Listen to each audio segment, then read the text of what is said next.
మరి నీ పెళ్లి చేసుకున్న తర్వాత మా పెళ్లి ప్రాంక్ అని చెప్పడము ఎంతవరకు కరెక్ట్ అన్న? దాని వెనకాల కొన్ని రీజన్స్ ఉన్నాయి. ఏంటి రీజన్స్ ఏంటి? అంటే వీళ్ళ ఫ్రెండ్స్ అందరికి ఫోన్ చేసి గే చేసుకున్నావు, అది చెక్క అవసరమేరా నీకు, అది ఇదని మాట్లాడటం జరిగింది.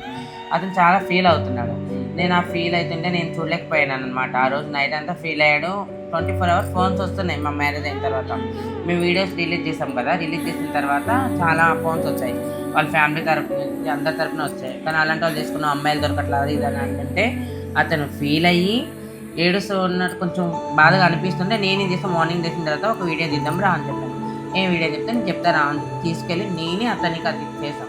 కానీ అది మాకు ఇష్టపూర్వకంగా చేసిన వీడియో అయితే కాదు, ఫ్రాంక్ వీడియో. మాకు ఇష్టపూర్వకంగా చేసింది అయితే మ్యారేజ్ చేసుకుని మాకు ఇష్టంగానే చేసుకున్నాం. అంటే ఇప్పుడు ఒక మాట, మీరు సోషల్ మీడియాలో ఆ అబ్బాయిని అడిగి తాళి కట్టడం ఇష్టమేనా ఇక్కడ లేకపోతే ఆపేస్తాను అది అని చెప్పేసి అని అప్పుడు ఆ అబ్బాయిని ఇష్టంగా అడిగిన నువ్వు తర్వాత ఒకేసారి మీరు ప్రాంక్ అని చేయడం వలన సొసైటీకి మీరు ఏం మెసేజ్ ఇద్దాం అనుకుంటున్నారు? అంటే ఎందుకంటే అక్క అందులో కొన్ని రీజన్లు కూడా ఉన్నాయి. బ్యాడ్ కామెంట్స్ కూడా ఎక్కువ వస్తున్నాయి అక్క.